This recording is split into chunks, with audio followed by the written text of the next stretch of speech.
Hi everybody, I'm just going to do a short video taking a look at Module 2 and maybe give you some tips for how to work your way through the module. So if you look at this, you're going to see that it looks like quite a long module. There's a lot of pages here. But I don't want you to worry about that because many of the pages have almost nothing on them. They're all quite short, so it's very manageable, but I'm still going to give you some tips. So if you look at the welcome here, hang on, sometimes I double click. If you look at the module here, there are 4 assignments that you need to do, and this last one is optional, but I'll talk about that in a couple minutes. So you want to focus on your assignments and the content to help prepare. Okay, so taking a look at the module, your first assignment is the Flipgrid, and there are instructions there, and you're going to be talking about a memorable educator, and that comes up fairly quickly in the week's work. Then we want to start talking about humanizing and what that really means. And I really like this chart because it kind of gives you the bits that you need to know. So for humanizing your classroom, you've got to be a presence with your students. You have to show empathy, and you also need to show awareness. And this is just like a really great couple of suggestions that you could use. You can even print this out if you want, just to, make sure that you're covering your bases by connecting with students. So as we're thinking about what humanizing means, if you look down here, you're going to see instructor presence, which we just looked at in the chart, and also social presence, so that students really are aware that you are in their course and you're present to help them. So the next thing that I wanted to take a look at going down here is we have a humanizing gallery, and I just clicking on this so you can see that this is a page that has just this, so no worries, there are some short ones. So we have the first connection is kind of your welcome video, and we have some examples of that. This one was created in Adobe Spark, and then the next one is our very own Alicia Caballero Christensen, and she has shared her welcome video for her students in her ethnic studies class. And we have a couple of other ones. So advice for these videos, just take a look at them and see which style seems to fit your own style best, and use some of the ideas that are here just to get you started. Here's a page on humanizing behaviors, and we have a list for you of things that you can do to sort of humanize your class. There's a lot of suggestions here. Just look through them and see what appeals to you, what seems to fit your teaching style. Things like that are what we recommend. So, don't worry about trying to do everything. Choose a few that speak to you and try those.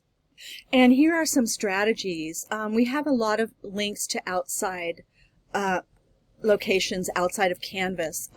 You don't need to use all of them, of course. These are just some suggestions to give you an idea. Canva is a great one to create banners for your pages and add visual interest. I use that quite a lot.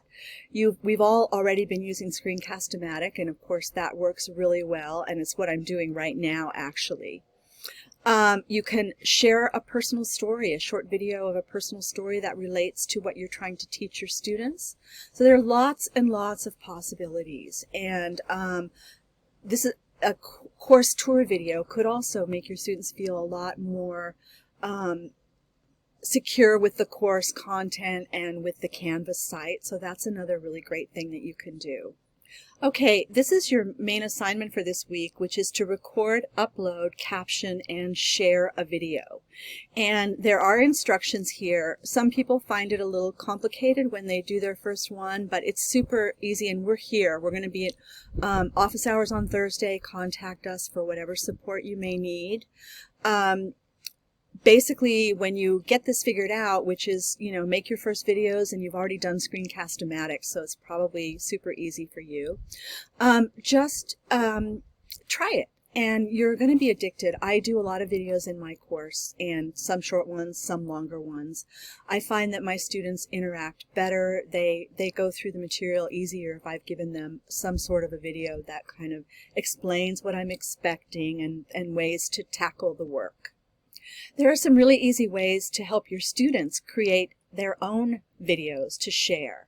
And I do this also, especially in my listening and speaking classes, but it's really great to have students contribute content to your course and to be able to actually hear their voices. Then you know that you have a community, that you're building a community. And I do recommend doing this because it's really fun.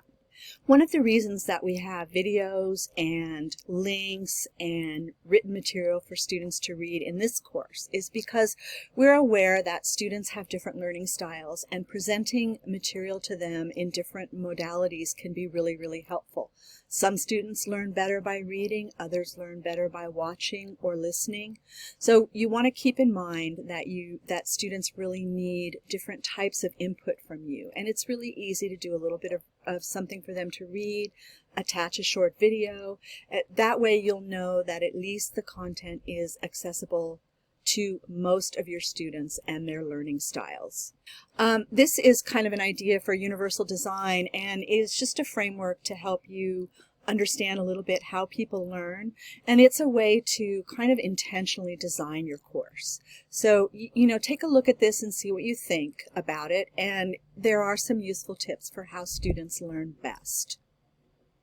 Our discussion for this week is a role play activity where you are going to help a faculty member, a colleague who feels really uncomfortable about videotaping. And what would you do, what would you say to make this colleague feel better about video? I've had to overcome, I'm always nervous when I do videos, and I've gotten to the point now where I just do them, and I try to make them as natural as possible. So this is discussion for you to contribute ideas to your colleague. This is the optional activity. It's called the Rosebuds and Thorns Check-In.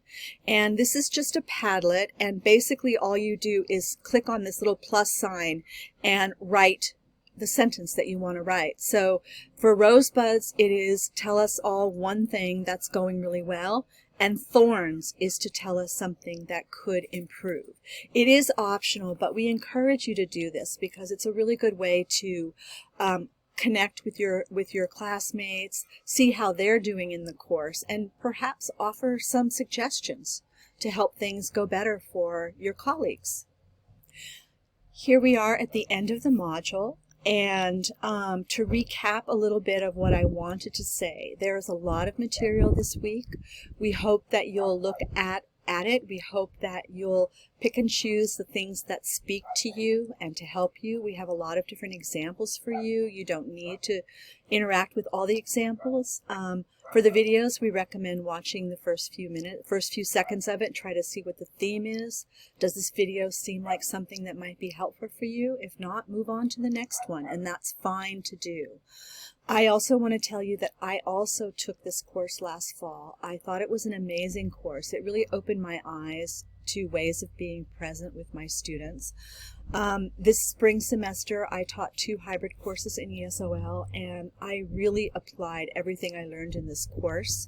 I do not teach online the way that I did before I took this course. I'm much more present. I think much more about what students need from me and how I can support them for their learning journey, and that's really why we're all here.